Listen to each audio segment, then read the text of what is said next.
Good morning, and thank you for tuning into The Global Current. I'm Adeline Patterson. And I'm Morgan Mount. Today in news, Israel launches airstrikes in Syria. South Korean president leaves office following impeachment.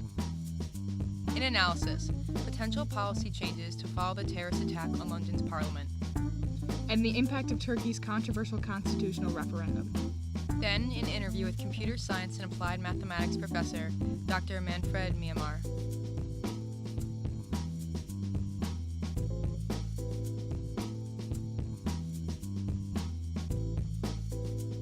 And now, Jacob Abel reports on the Israeli airstrikes in Syria.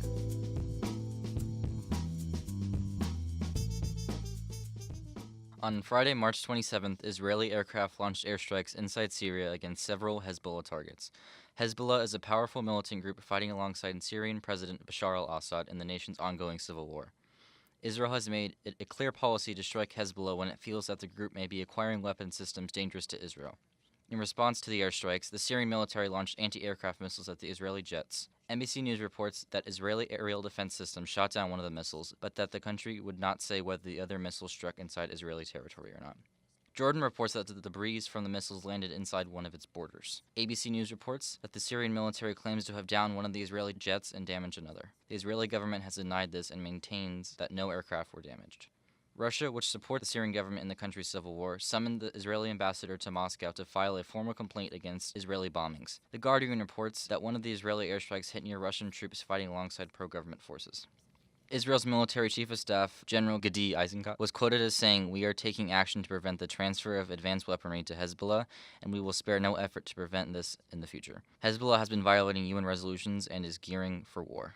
In a separate incident, an Israeli drone crashed inside of Syria, and the causes remain unclear. According to Fox News, Hezbollah militants are claiming credit for shooting down the drone after posting pictures of it online. It is unclear if the recent escalations between Israel and forces inside Syria will lead to more conflict and how it will affect neighboring nations. This is Jacob Abel reporting for The Global Current.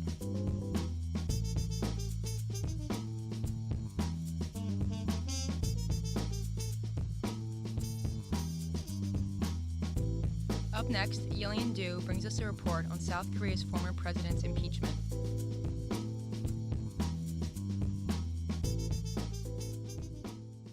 South Korean President Park Geun-hye was impeached over charges of corruption and cronyism. The New York Times states that Park was impeached on Friday, March 10th, over the charges of corruption and abuse of presidential power. She left her presidential Blue House on Sunday, March 12th. Park returned to her own house in the southern parts of Seoul. Park apologized for her actions in office to both the ministers and the people of South Korea. As The Guardian reports, "I wholeheartedly offer words of apology to the people as my lack of virtue and carelessness have caused great confusion at a time when the nation faced challenges over national security and the economy." The presidential scandal was sparked in October of 2016 when the public found that there existed a close relationship between Park and Choi Son-sil. According to The Guardian, Choi was editing President Park's speeches and had previously abused authority. Park used her power in the presidential Blue House to help Choi gain millions of dollars in business. Park and Choi first met at Park's mother's funeral. Park's parents are the former president and the first lady of South Korea. Choi became Park's mentor from that point on. According to the Washington Post, the leading replacement presidential candidate is Moon Jae-in. Moon supports the Sunshine Policy of opening closer relationship with North Korea. The United Nations Secretary General Ban Ki-moon slipped to the second place in election for South Korea's presidency after the impeachment of Park. Although not a member, Ban Ki-moon has close ties with Park's Saenuri Party, and the recent scandal has undermined his support base. This is Yillian Du for The Global Current.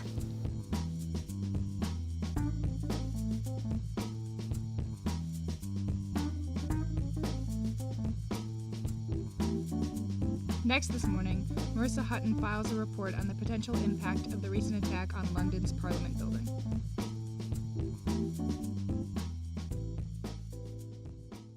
On Wednesday, March 22nd, the City of London was paralyzed by a violent attack just outside of the Palace of Westminster, the home of the British Parliament.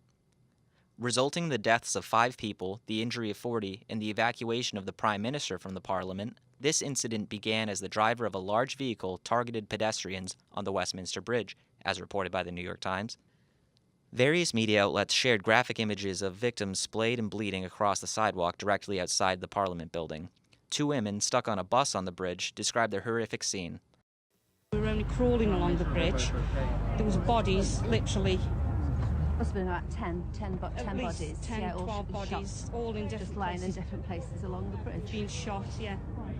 It was horrendous, absolutely horrendous. We had to just stay on the bus then until the driver could get off the bridge. Yeah, he needed to get somewhere safe, so...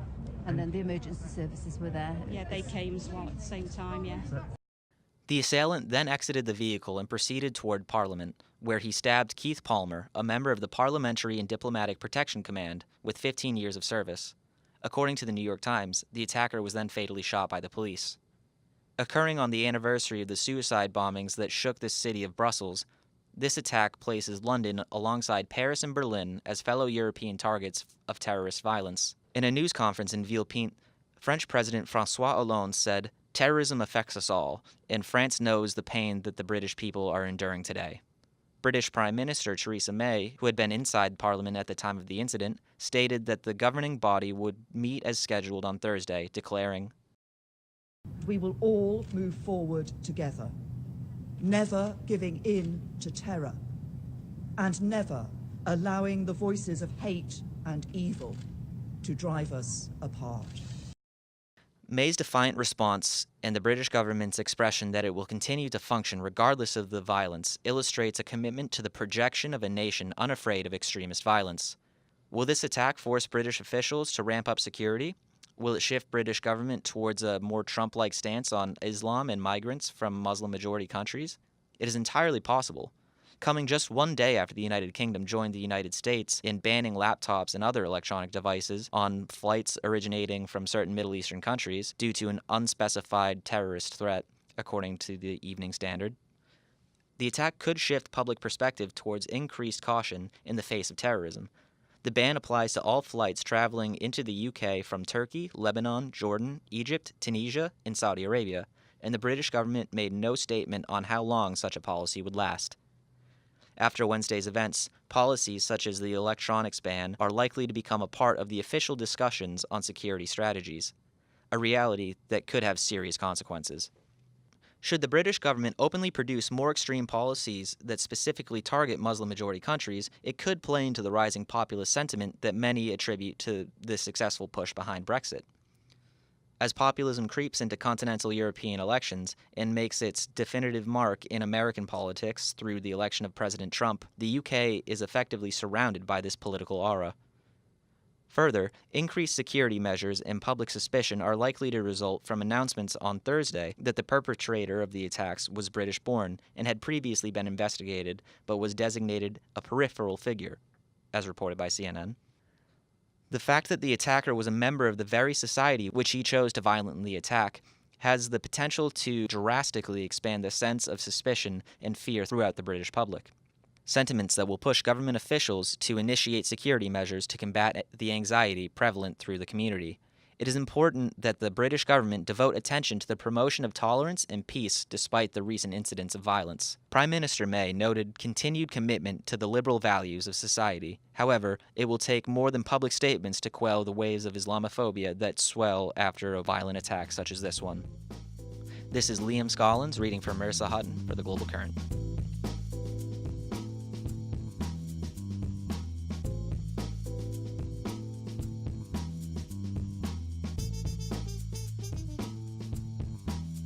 Next up, Graham DeGroff analyzes Turkey's impending constitutional referendum.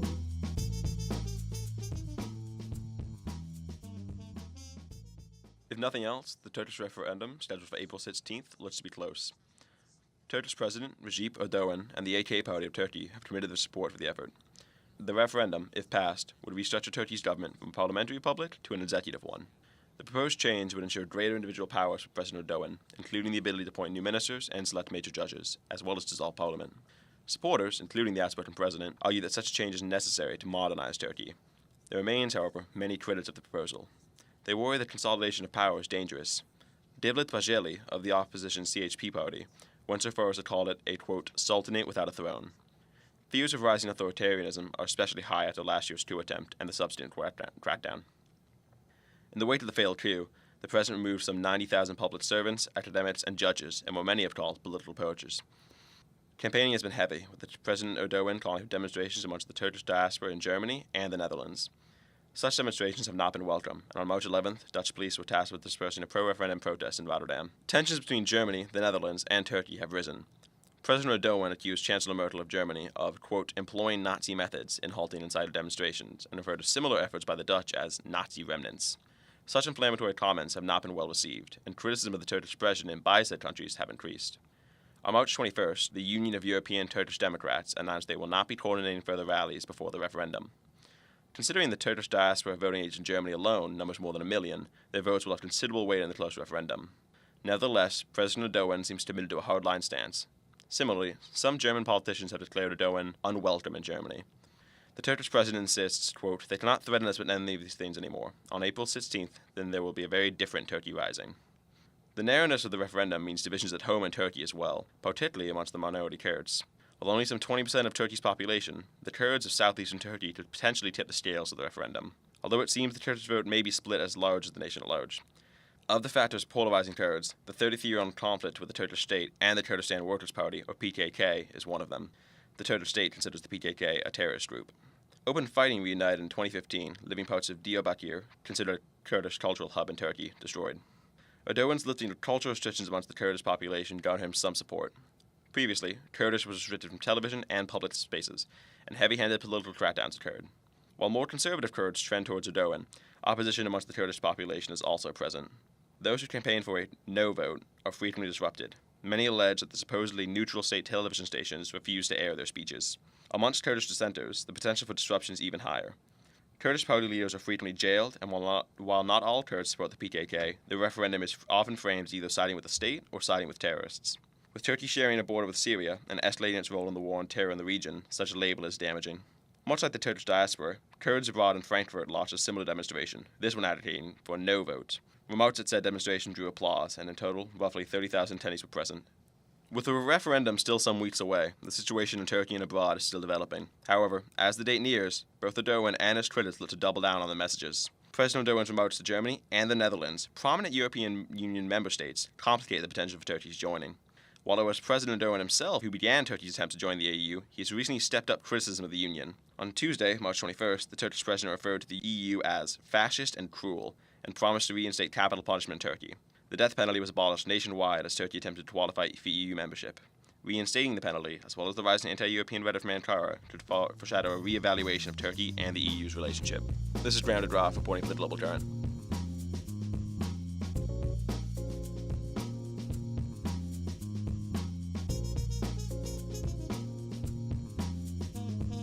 Finally this morning, Daniel Kim brings us an interview with Dr. Manfred Minimair, a professor of computer science and applied mathematics at Seton Hall.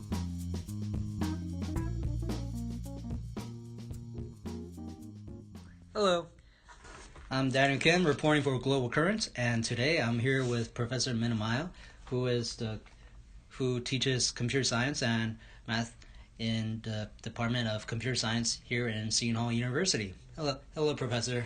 Hello. Thank you once again for taking the time out of your busy schedule for this interview. And then to just start off right now is in a layman language, how would you describe your role as a computer scientist? It's as in general. In general, I'm an educator here at Seton Hall University, and I would like to teach as many computing skills as possible to as many students as possible. And I'm also the program director for a certificate program in data visualization and data analysis, and it includes some skills which are very widely applicable. Mm-hmm. And then, so could you tell us some of your recent projects that you're working on? Yes, currently I'm working together with a professor from the public administration program. We are studying the labor market in public administration, and so our goal is to find out what data skills are required for certain jobs in public administration.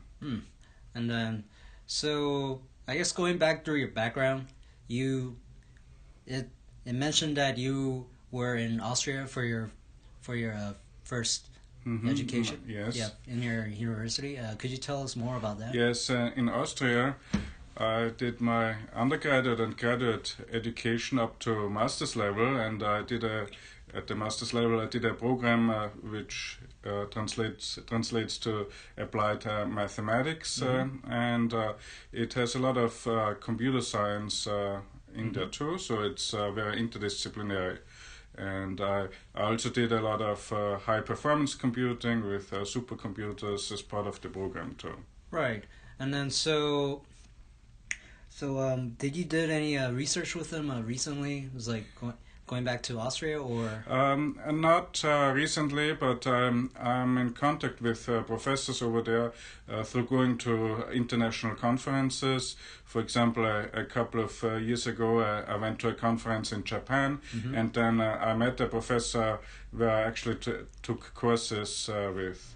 Yeah, and also this summer I went to another conference in Germany and met some people from over there. So I'm in contact, and a while ago we had some exchange student even coming to Seton Hall University. Right. Yeah. And could you tell us more about your experience in the conferences and what you guys talked about? Is like, were you guys talking about any issues that were going on around the world in terms of computer science and then other applicable fields? Yes, these conferences have like a variety of topics. Now, one important area is in terms of computer science and applications is actually about data science and about collecting, analyzing data, and trying to gain insights from that. So we talked about these topics. And then it's like, so going to the data science and then data visualization is like, how important do you think it is now in today? It's like how important do you think they are? It's like in different organizations such as the United Nations and Amnesty International. It's like what kind of things do you think that, you know, having a skill set in data mining and then data visualization bring to those places? I think it's of huge importance, and it's increasing more and more because organizations collect more and more data. Now, talking about the United Nations in general, of course, it's very well known. There's so much data about developing nations. It's also about energy. And now you collect all this data, economic data. What do you do with it? You need to understand it, and then also be able to convey your findings to decision makers, right? And how do you convey findings? You have to present some nice visuals so people can understand what you found out, and that's where data visualization also comes in. So that's very important. And it applies to other nonprofits too who want to advance their causes. And just as an example, in the data visualization course, we're teaching a visualization software which is called Tableau, and it turns out it is also very popular in the market with non-profit corporations. So it's a good applied skill actually. And then, so with that in mind, it's like,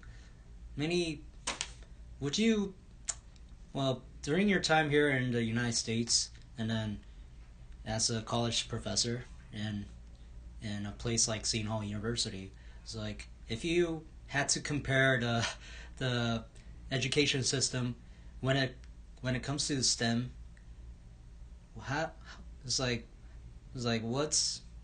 would you differentiate the education system here in the United States and perhaps a place like back in Austria? It's like, is there a huge difference? Well, there's actually not such a huge difference, but one thing is very important to note. I did my PhD in the United States at North Carolina State University, and still, in general, PhD programs in the United States rank much higher than in most other places, and also in Europe, even though there are very good PhD programs too in Europe too. So that's one thing. If you want to do PhD in the US is great. So I think that's something which still holds. Mm-hmm. Yeah. And then excuse me.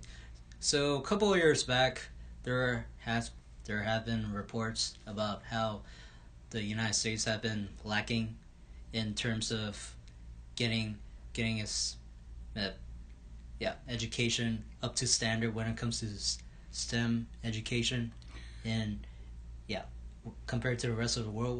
What do you make of that?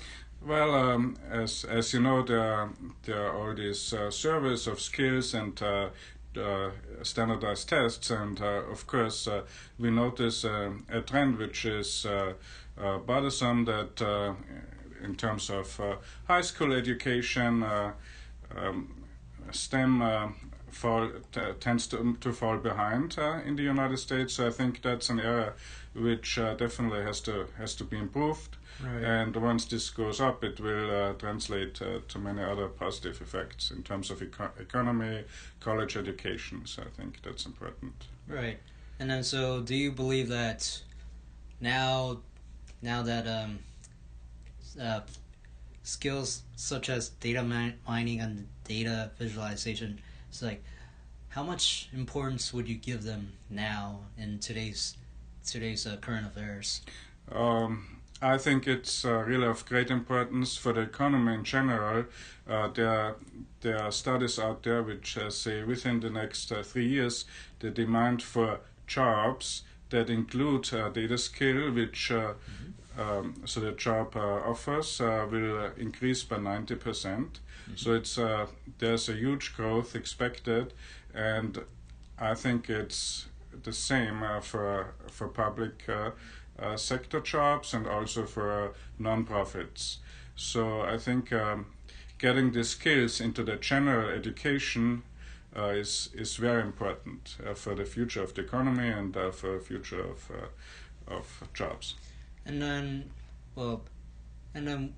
going to places like the underdeveloped nations, and then especially areas where education is not really adamantly strong, mm-hmm.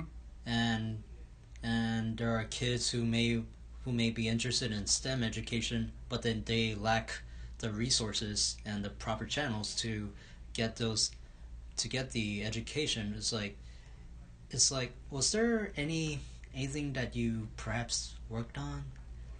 I haven't been engaged in this area yet, but it's something I'm interested in. So if there are any opportunities in the future, I'd work on them too. Yeah. Right. And then, and by the way, it's like in your profile you said that you worked on a project that revolved around fruit flies. Yes.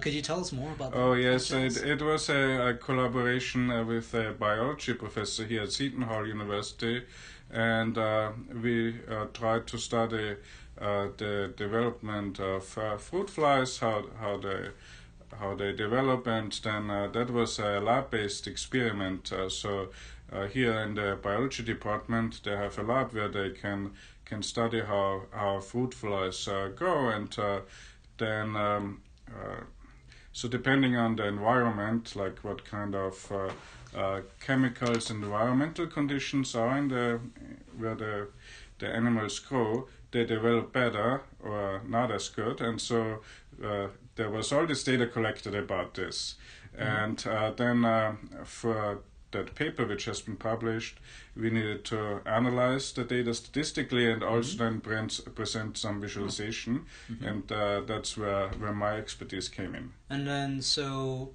what was the end goal of your research, if I may ask? Well, the end goal is really to understand how to improve the development of fruit flies now for that paper, but in general,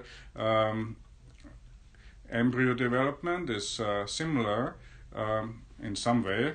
You have to ask the biologists about the details, but the end goal would be then to be able to transfer such insights from basic organisms like fruit flies to more advanced organisms, which could be mammals and humans. So that's the how typically biology research proceeds. And then was there any practical application to the real world by any chance, or was this more of a theoretical project? This was more, at this level, it was a theoretical project. It didn't aim at any applications. Right. And then so, and besides that, I believe that we kind of ran out of time. Thank you again, Professor, for taking the time out of your busy schedule. And this is Daniel Kim reporting out for Global Current.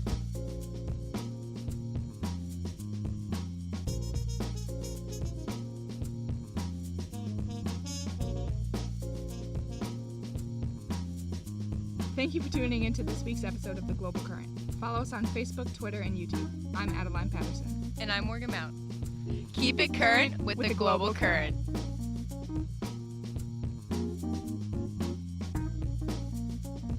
The Global Current is brought to you by the School of Diplomacy and International Relations at Seton Hall University.